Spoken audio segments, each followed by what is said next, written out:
온라인 16주째입니다. 코로나가 다시 기승을 부려요.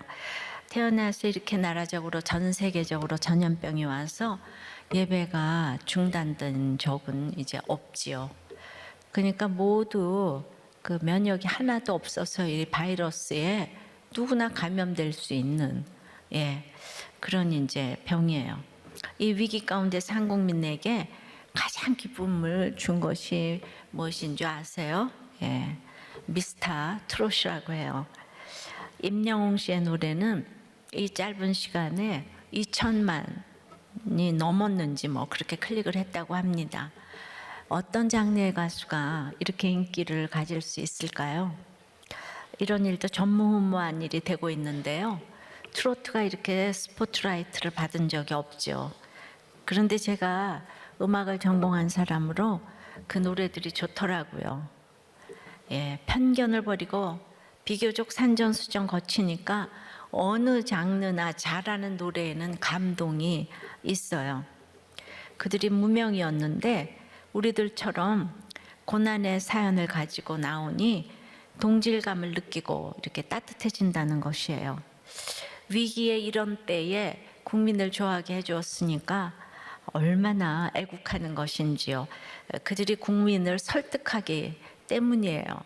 별거 안 하는데 그냥 그 스토리가 스펙을 이긴다고 그들의 스토리가 거기에 덧입혀져 가지고 요즘 편견이 심하고 설득이 필요한 때입니다. 설득은 어떻게 해야 하는지 성령의 설득을 생각해 보겠습니다. 첫째로 기도부터 해야 합니다. 9절에요. 이튿날 그들이 길을 가다가 그 성에 가까이 갔을 때에 베드로가 기도하려고 지붕에 올라가니 그 시각은 제6시더라. 그가 시장하여 먹고자 하며 사람들이 준비할 때에 황홀한 중에 이튿날은 언제죠? 우리가 지지난주 고넬료가 기도 시간에 환상 중에 내 기도가 상달되어 기억하신 바가 되었으니 사람들을 보내 베드로라 하는 시몬을 청하라 하는 이튿날이겠죠.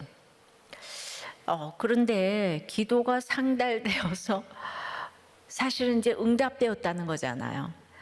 그런데 속국에 그것도 가장 천히 여기는 그 무두장이 집에 가서 그 직업이 어부였던 베드로를 청하라는 것이 여러분들 고넬료 기도의 응답이래요.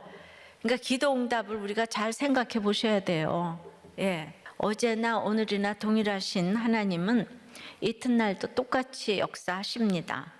응답의 대상인 베드로는 이 사실을 모르고 지금 이제 기도하러 지붕에 올라갔습니다. 이스라엘 백성의 개인적인 기도 시간은 저녁과 아침과 정오였어요. 시편 55편 17절에 보면 베드로도 이러한 전통에 따라 이제 기도 시간을 지켰던 것 같아요. 그래서 우리가 습관을 따라 말씀을 보고 기도하는 것이 가장 큰 일을 이루는 비결입니다.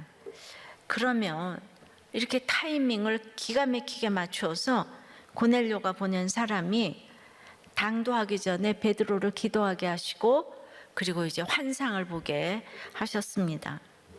고넬료도 9시에 기도했는데 베드로도 6시에 기도합니다. 그래서 기도하는 사람끼리 만나게 하셨어요. 환상 자체가 우리의 바람이 되어서는 안 되고 또 사람 자체를 부러워할 것이 아니라 이렇게 기도로 준비하는 것을 부러워하시기 바랍니다. 베드로는 설교를 잘해서 3,000명, 5,000명이 돌아왔지만 능력 이전에 기도의 사람이었습니다. 사도행전 3장에도 9시 기도 시간에 기도하러 성전에 올라가다가 안진뱅이를 보고 일으킨 거예요. 그러니까 하나님 마음에 합한 자가 되려면 진심으로 기도하고 물어야 그것이 다른 사람을 설득할 수 있는 비결이 됩니다. 하나님은 언제나 우리보다 앞서 행하십니다.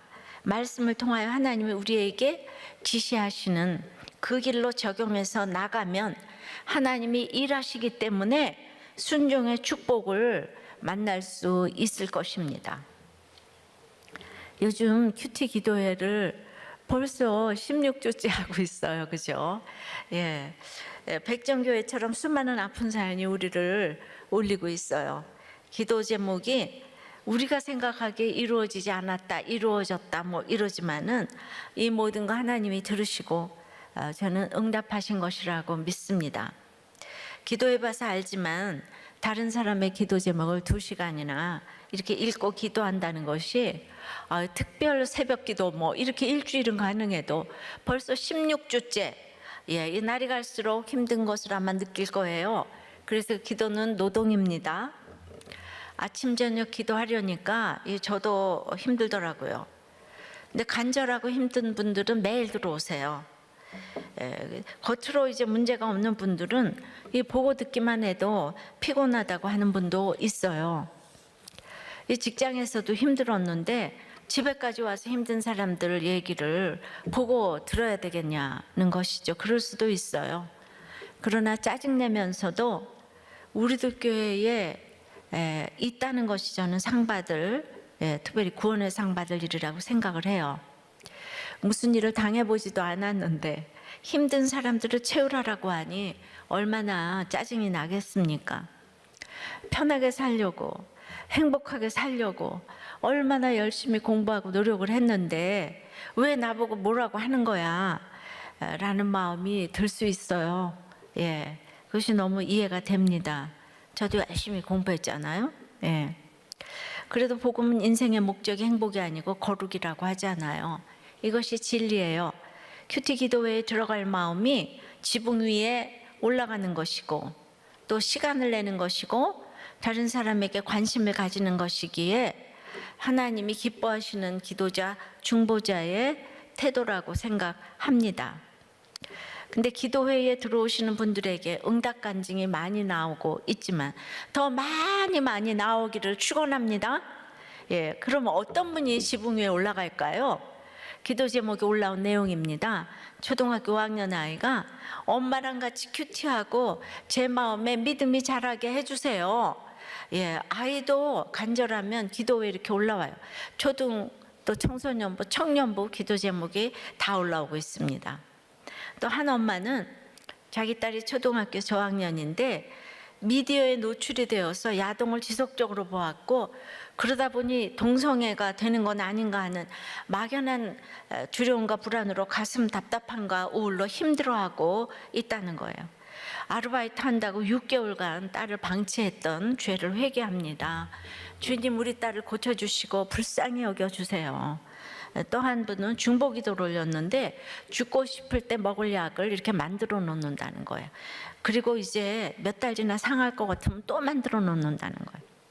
온갖 다이어트를 하고 그런데도 3살 딸아이가 말 안 들어서 이렇게 엉덩이를 그냥 또 때리고는 미안해서 또 온다는 거예요. 이 집사님을 불쌍히 여겨주시고 성령의 위로를 받고 평강을 누리기를 기도드립니다. 그리고 이제 중보기도 제목 올려주셨어요. 또 한 분은 남편의 외도로 지속적인 자살을 시도한 이 집사님 가정을 불쌍히 여겨주시고 복음이 들어가 살 소망이 생기길 기도합니다. 어제 직장 목자님 부부가 찾아갔다가 문전박대를 당하고 오셨고 내일 다시 또 이제 시도해 보려고 합니다. 목장에 연결되고 힘든 시간 주님 만나기를 기도드립니다. 또 한 분은 오늘 낙태 수술을 받으러 간 아무개 집사가 하나님의 개입으로 이제 수술을 못 받고 오게 돼서 너무 감사한데 의사가 월요일까지 오면 또 해주겠다 그래요. 그러니까 또 기도 제목 이렇게 올렸어요. 마음을 돌이켜 아기를 지킬 수 있도록 지켜주세요. 예. 그런데 기도 응답으로 글쎄 의사가 거절할 수밖에 없는 일이 생겼어요. 그분이 거절한 게 아니에요. 예. 그리고 또 완전히 이 외면하는 남편이 아이를 또 지키겠다고 했대요. 이게 그냥 금세금세 일어나는 기도 응답이었어요. 또 어떤 부목자님은 지금 빚이 있다 보니까 빚 좀 갚게 돈 좀 달라고 하나님께 떼부리는 기도를 하고 있는데 그러려니까 매일 큐티하면서 이동할 때도 또 차에서도 말씀을 틀어놓고 속으로 기도하고 홈피에 기도 제목이 올라오는 그 기도 제목과 큐티 기도를 보면서 속으로 아멘 아멘 하고 기도하고 있대요. 이렇게 기도하지만 기도빨이 떨어지면 또 죄를 짓는데요. 그럼 다음날 기도하면서 또 전날 지은 죄를 회개하는, 자기는 이런 반복적인 삶을 살고 있다 그러니까 이렇게 초원님이 아유, 우리 부목자님이 큐티와 기도는 제일 잘하시는 것 같다고. 왜 잘하시겠어요? 빚이 있으니까. 이 정도라도 기도하는 거죠. 그래서 영적인 습관을 만들어 주시기 위해서 고난은 이제 필수인 것 같습니다. 초원님은 큐티를 하면 기도는 할 수밖에 없다고. 직장에서 고난을 당해도 그것이 자리다툼이고 먹고 사는 일이 아니라면 하나님께 묻지 않고 사람에게 묻고 댕기고, 또 사람이 목적이니까 미워하고 좋아하는 편만 만들기에 사실은 진정한 구원의 설득을 시키지 못합니다.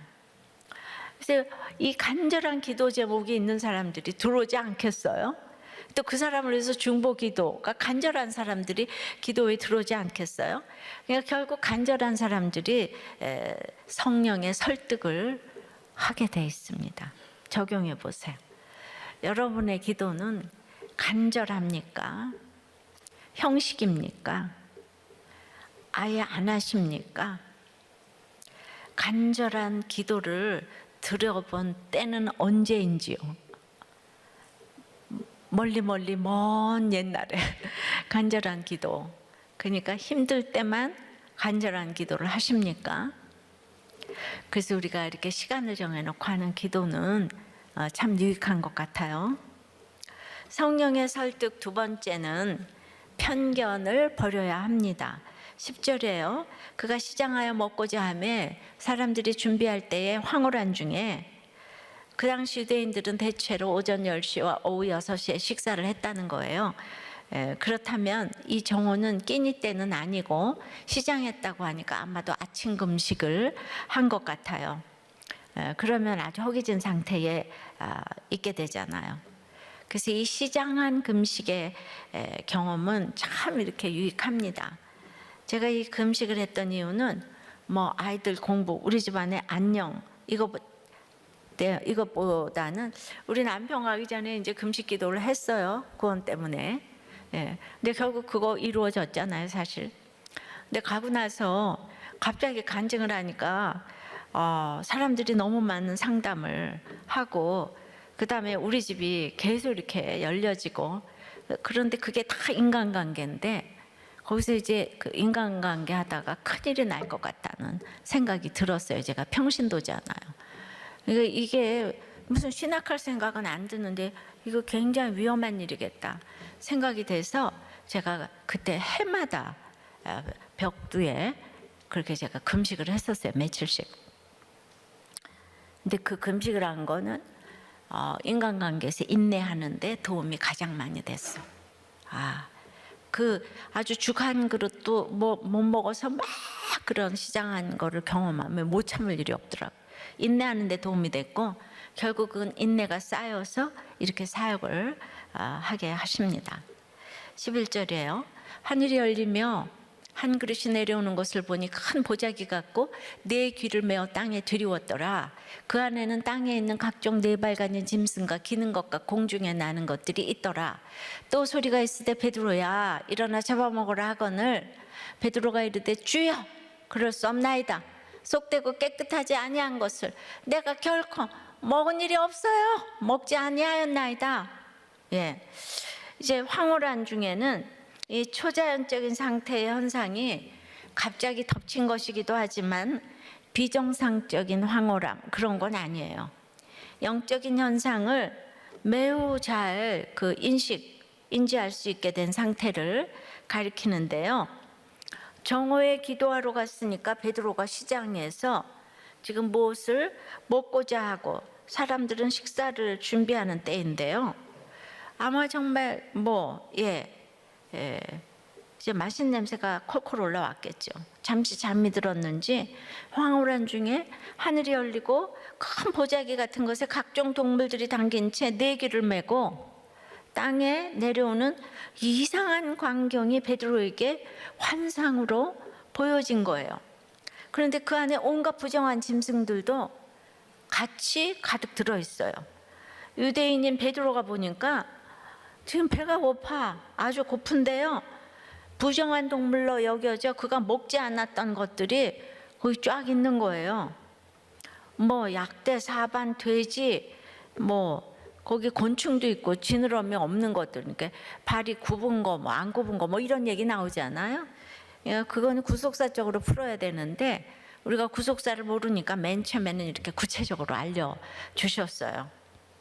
그러니까 지금 현대의 음식으로 말하면 미꾸라지, 장어, 뭐 또 저기 보신탕 뭐 이런 것들 다 잡아먹으라고 이제 한 거죠. 지금은 추어탕, 그 보신탕이 얼마나 비싼 보양식이에요. 예. 그런데 글쎄 저는 어떻게 말씀대로 되느라고 오늘 우리들 교회의 사역자 여러분들에게는 추어탕이 기다리고 있다는 거예요. 미꾸라지 탕이. 어쩜 이렇게 말씀대로 이렇게 보양탕이 기다리고 있을까요? 예. 자바의 의미는 원어적으로 이제 1차적으로 먹기 위해 살해하라 이런 의미지만 더 나아가서는 보자기에 있는 동물들이 깨끗해가지고 제사를 드리기에도 합당하다. 이제 이런 의미까지 이제 있는 거예요. 유대인과 이방인을 갈라놓았던 음식법을 뛰어넘는 이제 새로운 계시를 보여주심으로 비록 지금까지는 부정한 자라고 이게 매도하였던 이방인들에게도 자유롭게 다가가 하나님의 백성으로 삼으라는 지금 이제 의미가 내포된 것인데요. 이걸 베드로가 깨닫지 못하네요. 그리고는 즉시 주여 그럴싸옵나이다. 아주 잘났어요. 예. 속되거나 깨끗이 아니하는 물건은 언제든지 내 입에 들어간 일이 없어요. 외치고 있습니다. 이 말은 70인역 이런 이제 다른 번역이죠. 따르면 부정한 떡을 먹으라는 하나님의 말씀에 대한 에스겔이 대답한 그 내용이에요. 4절 14절에 내가 말하되 오라 주 여호와여 나는 영혼을 더럽힌 일이 없었나이다. 어려서부터 지금까지 스스로 죽은 거나 짐승에게 찢긴 것을 먹지 아니하였고 가증한 고기를 입에 넣지 아니하였나이다. 이제 에스겔은 이제 기근을 당하리라는 포로로 잡혀가리라 하나님의 말씀을 듣고도 특히 인분불에 떡을 구워 먹으라고 하니까 내가 부정한 떡과 고기를 먹을 수 없다고 외쳤어요. 베드로는 지금 신약에 있으니까 구약의 에스겔의 말씀을 기억하면서 이렇게 대답을 했을 것도 같아요. 그렇다면 배는 고프지만 에스겔과 같은 심정으로 하나님께 난 말씀대로 대답한다 그러고 당당하게 말했을 수 있죠. 그러니까 그게 에스겔 4장 얘기니까 이 48장까지 가잖아요. 에스겔도 키워가고 메시지도 키워간다. 제가 그렇게 전했었어요. 그런데 왜 에스겔이 오라 했냐면 얼마나 그 4장 앞절까지 그냥 집에서 벙어리 되어서 좌로나 우로나 꼼짝 못하고 이제 동여매물 잘 당하고 있는데 그것까지 지금 너무 잘하고 있는데 인분불에 떡 구워 먹는 것은 내가 못하겠다고 얼쑤 그럴 수는 없나이다. 나는 이것만은 못해요. 부르짖으면서 즉 자기의 경건을 나타냈죠. 내가 얼마나 경건한 사람인데 나는 부정한 그런 떡과 이런 고기는 먹은 적이 없어요. 예. 그러니까 이렇게 이제 그 시기마다 나의 오름을 나타내는 경건은 사람마다 다르고 또 자기 자신의 인생에서도 시기마다 다른 것 같아요. 근데 이분의 경고는 조금 길더라고요. 어떤 부인이 결혼하고 신혼여행에서 부부관계를 했는데 딱 너무 이상한 거예요. 그래서 이게 너무 경건하지 못하다고 생각을 해서 그랬는지 모르겠지만은 17년이 지난 지금까지 한 번도 안 했다는 거예요. 근데 이제 결혼 후 5년쯤 되어서 이거 아이는 있어야 되지 않아? 그래가지고 또 저기 10만 원을 내고 가서 인공수정을 했는데 그냥 한 번에 수정이 되어서 벌써 아이가 12살이라고 해요. 여러분 너무 부럽죠? 어떻게 이렇게 한 번에 저기 아이를 가질 수가 있나? 예. 근데 이런 기가 막힌 부부가 해외 토픽에 나오는 게 아니고 우리들 교회 다니고 있어요. 근데 정말 믿음이 좋은지 이 얘기를 써도 좋다고 허락을 받고 이제 씁니다. 이런 경건한 아내를 데리고 살아주는 남편도 있어요. 근데 부부가 다 멀쩡하게 이렇게 직업을 다 가지고 있는 거예요. 근데 이렇게 경건하면 큰일이에요. 이 아내도 이 부부관계를 그럴 수 없나이다. 우리는 내 옆에 오지 마. 아우 속대. 뭐 이러면서 그러는 또 와이프도 있고, 남편은 별로 없는 것 같아요. 예. 근데 이런 부부에게 어떻게 말씀이 들렸는지 우리들 교회를 지금 몇 년째 오시는데, 그러니까 이제 와서 이 목장에서 이런 얘기를 다 나누는 거예요. 그 목장에서 처방을 하고 노력을 하고, 그래서 이제 또 뭐 거기까지 침대까지 갔다가도 코만 골면 다시 나온대요. 예. 그래가지고 그게 아직도 안 된다는 거예요. 그러니까 장르와 종류가 정말 다양한데 정말 이러고도 살 수 있는 것이 결혼인가 봐요. 이 남편은 대단하다 못해 정말 연구를 해야 되지 않을까 싶습니다.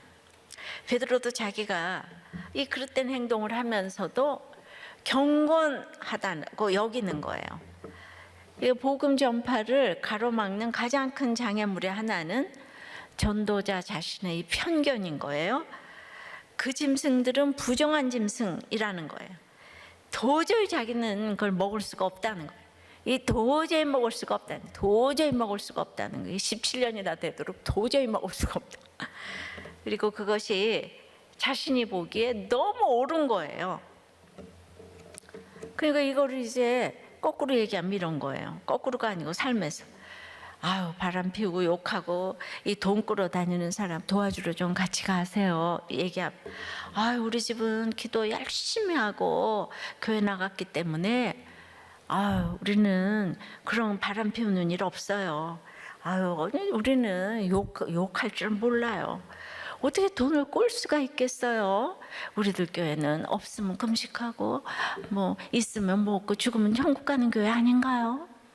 이러면서 어쩌다가 그리 되었는지 모르겠지만은 우리는 너무 거기 전염될까봐 옮을까봐 자기는 그런 사람 만날 수가 없지요. 그럴 수 없나이다 이러는 거예요. 교회 다니고 열심히 공부하는 것까지 다 되는데 그것도 이제 편견을 다 넘어서 거기까지 갔는데 그 다음에 못 넘어가는 편견이 시기마다 있는 거죠. 자 그럼 지금부터 이제 띵크를 좀 해야 되잖아요. 베드로가 왜 이러는가? 베드로가 가난한 무두장의 집에 있는데 그것만 해도 대단한 거예요. 여러분은 박성춘 얘기를 들었잖아요. 바로 똑같아요. 이스라엘이나 한국이나 이 무두장이는 똑같아요. 예, 백정하고. 그러니까 인간 대접을 못 받았어요. 왜? 부정한 짐승을 먹지 말라고 하는데 그 부정한 짐승을 잡는 사람과 가까이 하면 저주가 올 것 같은 거예요. 그래서 근데 무두자이가 결국은 이제 피역 사업을 하는 사람이잖아요. 근데 무두질을 하는 그곳은 그러니까 그냥 피가 낭자하고 냄새가 말도 못하게 막 역겹고 거기다 가죽에 칠을 해야 되니까 염료 작업까지 하게 되면 그야말로 뭐 더럽고 역겹고 그냥 그러니까 이제 그런데 그것이 부정한 짐승을 잡아가지고 하면서 그들이 만든 가죽 제품은 너무 좋아하는 거예요. 막 가서 주문을 하는 거예요. 이율배반적인 모습이 우리에게도 있는 것이죠. 우리들 교회에도 한 아버지가 타로점을 보아서 보지 않게 해달라는 기도 제목이 계속 올라오는데요. 우리나라 사람들이 예로부터 하여튼 무당에 가서 점치는 걸 그렇게 좋아한답니다. 그런데 그 점을 봐주는 무당은 또 그렇게 무시한대요. 그러니까 가죽은 좋아하면서 만들어주는 사람 무시하는 것처럼 그렇다고 또 뭐 무당을 뭐 가까이 하라 이런 소리는 아닌데요. 요즘 그렇게 점을 보는 모양이에요. 코로나 때문에. 지난주에는 아예 내놓고 막 이 나라에서 외교관들을 불러놓고는 아트센터에서 전통문화다 하면서 코로나 굿을 했어요.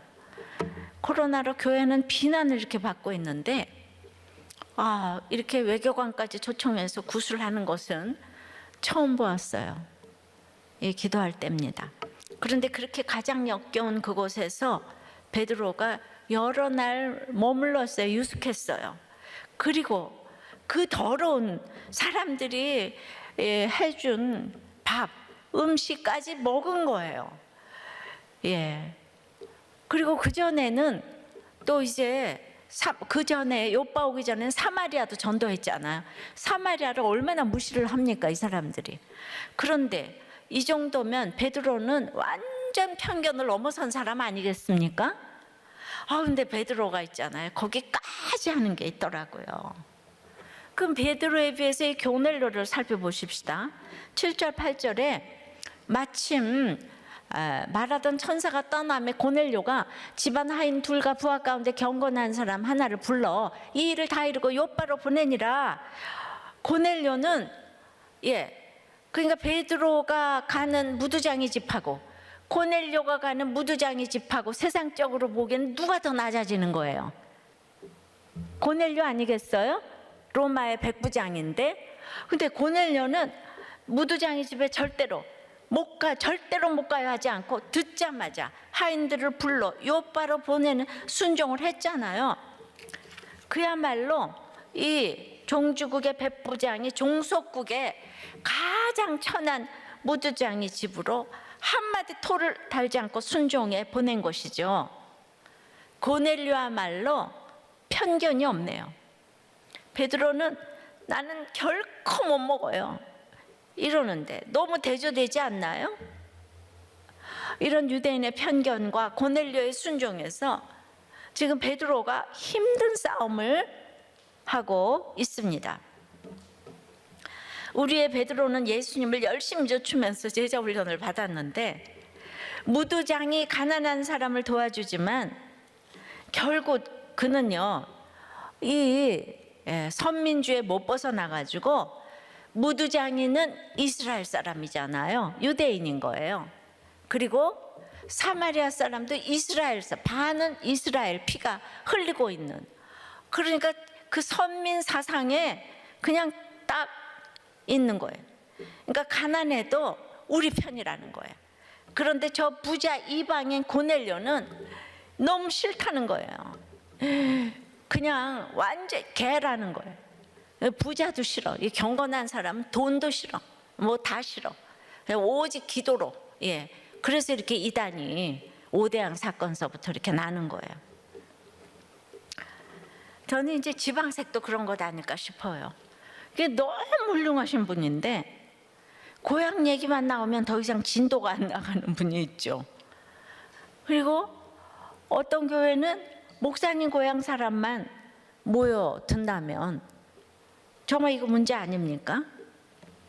또 목장을 해도 고난받아 양육 다 받고 나는 이제 사람 살리는 목자가 되고 목장이 되리라 이러면서도 저 사람만은 우리 목장에 안 오면 좋겠다고 지금 이제 합니다. 목장마다 힘든 사람이 있어야 기도할 제목이 있고 그래서 축복인데요. 아니 기도할 제목 하나도 없이 말 잘 듣고 좋은 사람들끼리만 모이면 잠시 후에 매너리즘에 빠져서 산으로 들로 교제하러 다니느라 바쁘다가 영육간에 흘러 떠내려가지 않겠습니까? 이건 시간 문제입니다. 정말 이 한치 앞을 못 내다봐서 그런 거예요. 자, 적용해 보세요. 더러운 무두장이까지 모든 편견을 넘어섰는데 그 다음에 절대로 넘어가지 못하는 이 의로운 고넬료 편견은 무엇입니까?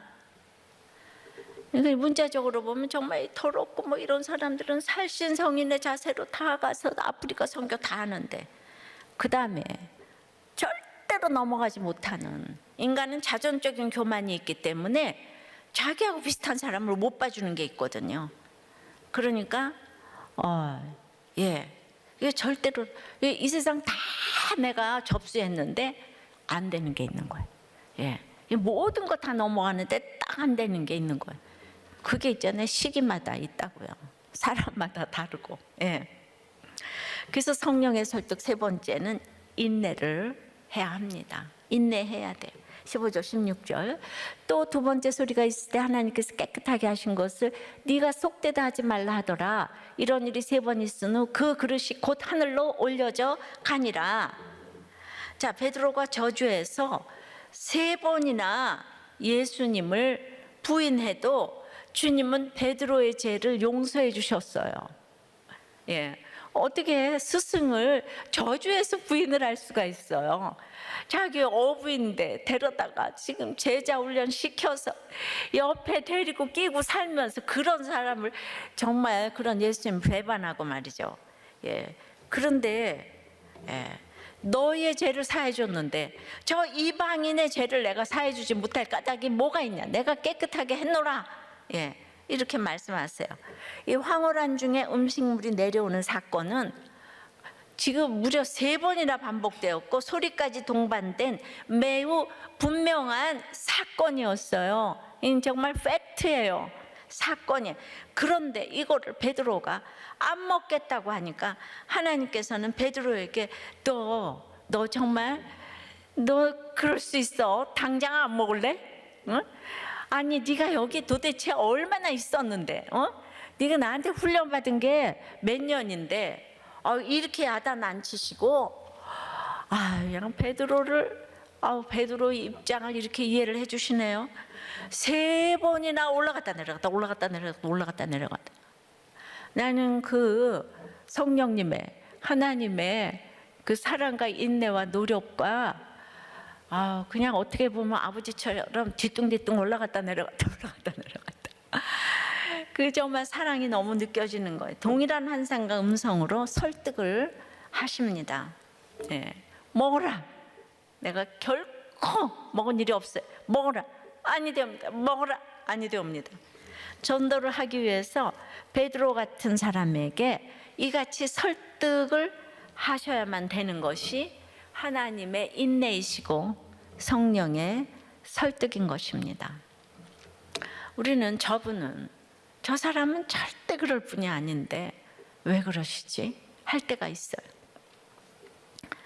그런데 그분도 안 되는 것이 있는 거예요. 네. 믿음 없는 내가 쉬운 일이 믿음이 엄청난 그분이 안 되는 것이 있다는 거예요. 그러면 여기에서 고넬료는 너무 훌륭하고 베드로는 믿음이 없나요? 여기서 우리는 또 행위로 판단을 하면서 베드로도 별 볼 일 없어. 믿을 사람 없다니까 하며 고넬료를 칭송하죠. 맞습니다. 고넬료 너무 훌륭합니다.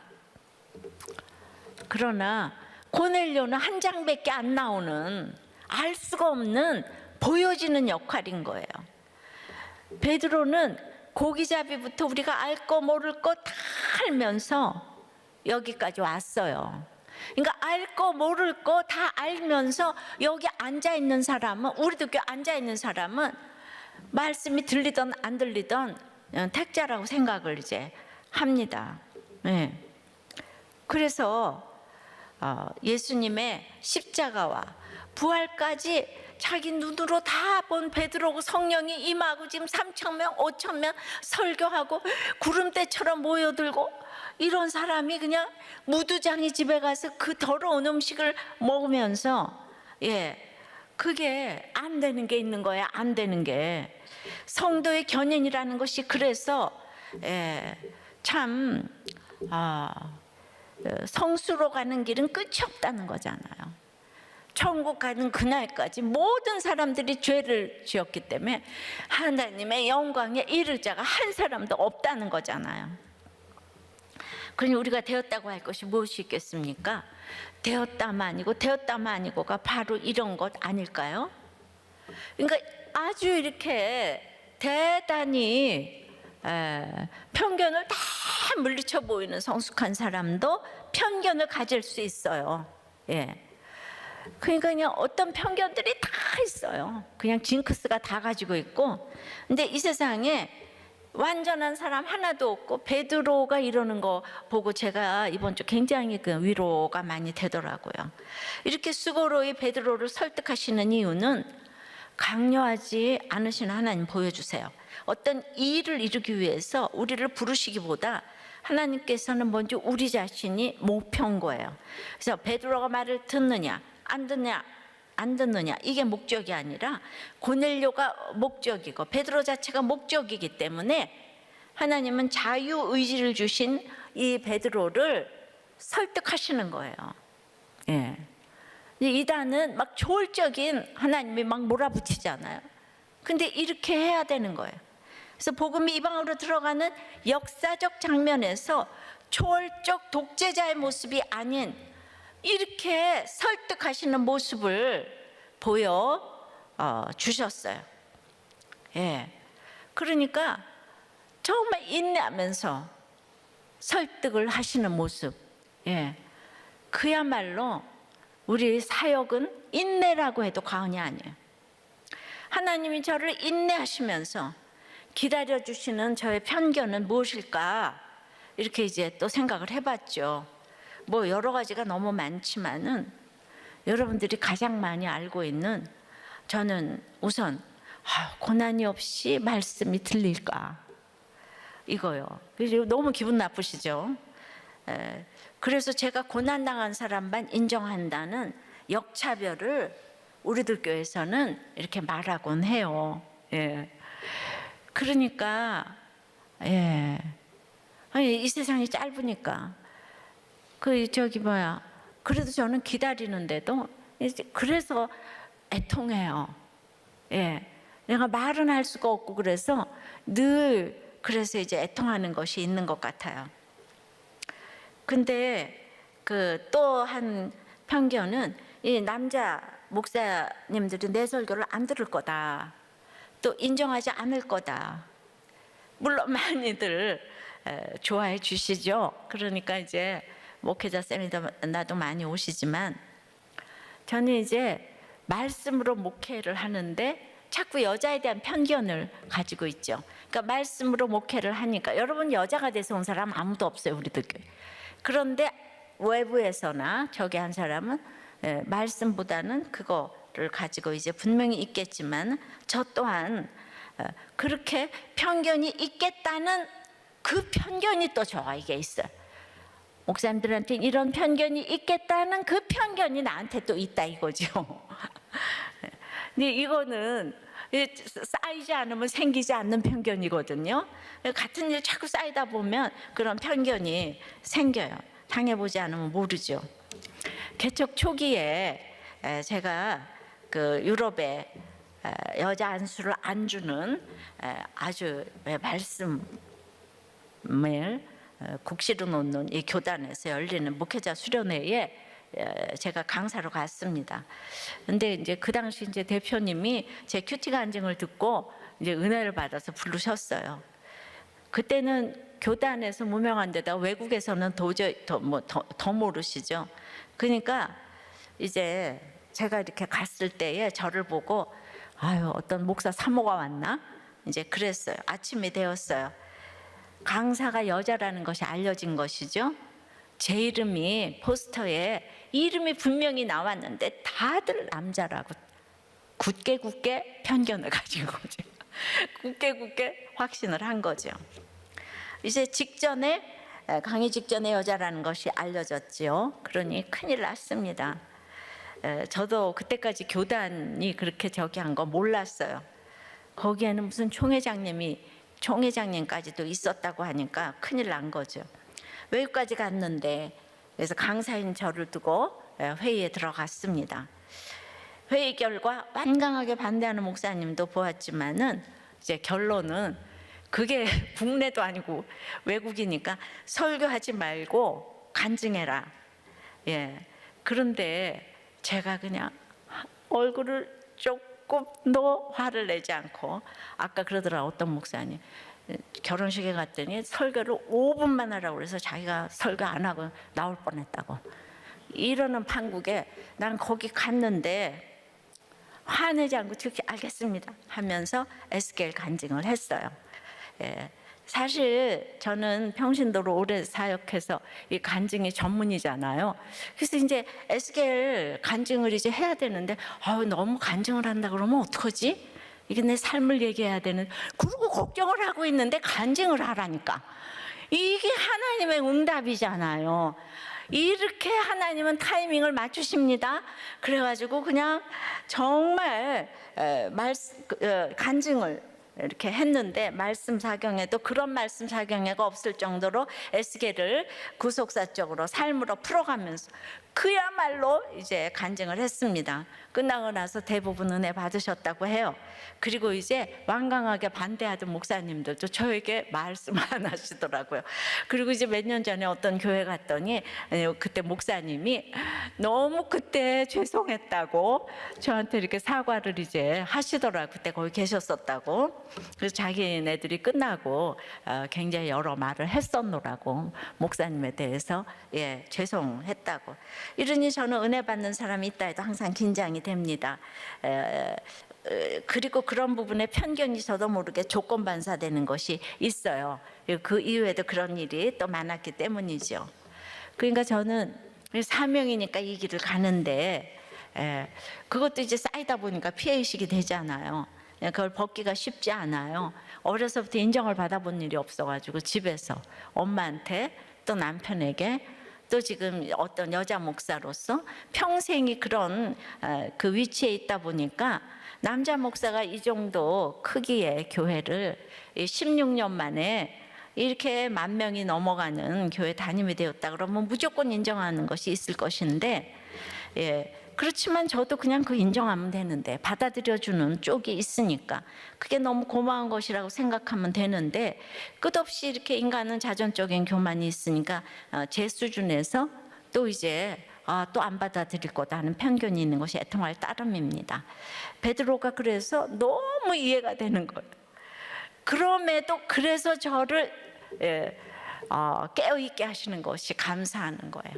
초심으로 돌아가라 뭐 그런 얘기할 필요가 없이 항상 깨어있을 수밖에 없는 사건이 있어요. 하나님이 저의 편견을 인해서 끝없이 인내하시듯이 저도 여러분을 위해서 끝없이 인내해야 되겠죠.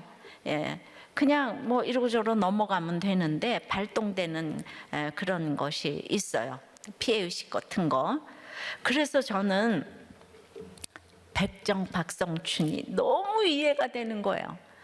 그러니까 저를 보고 하나도 안 그렇게 생겼다고 하는데 겉모습만 화려하지 속으로는 날마다 이렇게 여자가 돼서 이런 일들을 겪다 보니까 그게 너무 이해가 되고, 그래서 어쩔 수 없이 항상 힘든 쪽의 사람이 이해가 되고, 그래도 그런 인생을 살아와서 여러분들을 설득을 하는 것이 아닌가. 그래서 제가 당하는 것이 여러분을 설득할 수 있는 비결이 되는 것 같다는 생각을 합니다. 여러분 당하는 게 많아요. 그만큼만 다른 사람을 설득할 수 있다고 생각을 해요. 한 부목자님이 자기 회사가 망하면서 큰 금액을 탕감받았는데 자기는 그냥 이 몇백을 400, 500 정도를 받지 못해서 소송을 지금 이제 진행하고 있었는데, 지지난주 설교에 1만 달란트 탕감받은 자가 100데나리오 못 받아가지고 목을 조르고 있다는 게 딱 꽂혀가지고 즉시로 이 소송을 취하를 했다는 거예요. 그러니까 바로 이런 사람이 설득을 할 수 있는 거예요. 말씀은 들었으면은 적용하라고 있는 거예요. 순종하라고 있는 거예요. 그래서 글쎄 그거를 오전에 그거를 쫙 메시지를 보냈는데 퇴근하기 직전에 신기하게도 대표님으로부터 6월 1일부터 전무로 승진한다는 이야기를 들었다는 거예요. 오늘 설교에서 가장 기쁜 부분이에요. 와, 이럴 때만 목사님 설교가 쉬워. 그래서 항상 하나님 나를 지켜보신다는 생각이 이제 들었는데, 초호님은 이것이 기복이 아니라고 설명을 해주시더라고요. 이런 건 기복이 아니에요, 진짜.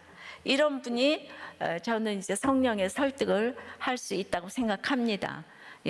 돈 아깝지 않은 사람이 어디 있겠습니까? 그래서 말씀대로, 지난주에 말씀대로 순종하는 자의 복을 이제 받게 되면, 순종을 하게 되면 오늘도 말씀대로 누구도 이렇게 설득을 할 수가 있는 거죠. 적용해 보세요.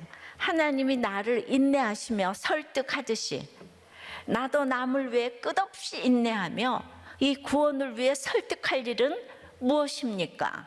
아버지 하나님, 설득을 하고 또 설득을 당하고 하는 것이 인생의 이제 다라고 한다면, 주님, 어디까지 설득을 해야 하고 또 어디까지 당해야 되는지 날마다 세상은 기준으로 아무것도 모릅니다.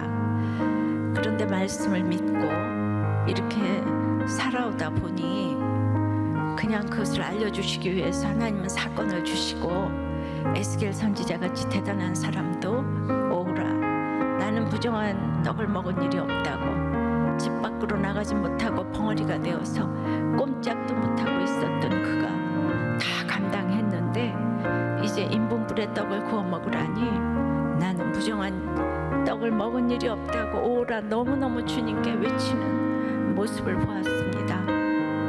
그런 일들이 제 인생에 제가 그래도 다 했는데요, 큐티도 하고 사랑도 했는데요, 하는데 이것만은 못하겠어요. 그런 정말 모든 편견을 다 넘어섰는데 넘어가지 못하는 편견이 저에게 시기마다 있었습니다. 그래서 또 제 자신 때문에 절망을 하고, 저는 모든 세상 사람들을 다 사랑해야 된다고 이제 생각을 하며 이제 그러지 못하는 제 자신 때문에 절망을 하고, 이렇게 또 이렇게 안 되는, 이렇게 넘어가지지 않는, 그러나 또 이제 지나고 나서 보니까 그렇게 인내할 수밖에 없는 이렇게 환경과 모든 이제 분위기 속에서 그랬기 때문에 하나님의 인내를 알고, 그래서 저도 인내를 하면서 갈 수 있는 힘을 길러주셨다고 생각을 합니다. 그러나 제가 베드로를 이해를 하고 모든 백성춘을 100% 이해를 해도 내 삶이 몸이 기억하는 이 안일함이 있어서 입으로만 제가 설교를 하고 사라지지 않는 부분들이 너무 많이 있습니다. 그러니까 바로 정말 이렇게 편견은 제 자신을 이렇게 보면 되는 것인데, 이런 모든 것들이 하나님 보시기에 합당한, 그래서 하나님의 그 십자가와 타이밍은 너무 정확한 시간에 오는데 그것을 맞출 수 있도록 하나님께 물어보고 진실하게 기도하며 나아갈 때에 이제 무두장의 집에 베드로를 찾아가라는 말이 너무 기쁜 응답으로 들리게 될 줄을 믿습니다. 비록 우리가 보기에 고넬료가 먼저 이렇게 적용을 한 것 같지만 이럴 때 베드로가 얼마나 자괴감을 느끼겠습니까? 고넬료는 적용하는데 자기는 적용하지 못하고, 그러나 하나님이 그것이 아니라고 이렇게 3번이나 오르락내리락 하면서 이렇게 설득을 해주시는 그 설득이 저에게도 임하여서 하나님 저를 끝없이 내주시고 끝까지 설득해 주세요. 그리고 저는 하나님의 그 설득으로 여러분들을 인내하며 설득하기를 원합니다. 제가 설득하지 못하고 인내하지 못해서 참으로 바로 저 때문에 실족하고 시험에 드는 일이 없도록 하나님이 안 속으시기 때문에, 하나님이 안 속으시기 때문에, 제가 말만 하고 살지 않기 때문에 그래서 두렵고 떨립니다. 주여, 이렇게 설득하고 설득당할 때 이런 성령의 설득을 할 수 있도록 주님 도와주시옵소서. 코로나 위기에 주님, 성령님 우리를 설득하셔야 되는 일이 있습니다. 왜 이렇게 코로나 위기가 오래가는 것인지, 그러나 그 주님의 때에 순종하고 갈 수 있도록 도와주시옵시고, 이 가운데서도 우리는 차별금지법과 낙태법이 통과되지 않기를 기도해야 되는 이런 정말 처지에 있습니다. 주여 불쌍히 여겨주시고 통과되지 않도록 도와주시고, 짧다면 짧고 길다면 긴 16년간의 우리들 교회 불쌍히 여겨주시고, 이 말씀 묵상과 구속사가 계속 이어질 수 있도록 주여 역사하여 주시옵소서. 도와주시옵소서. 우리들 교회를 살려 주시옵소서. 예수 그리스도 이름으로 기도드리옵나이다. 아멘.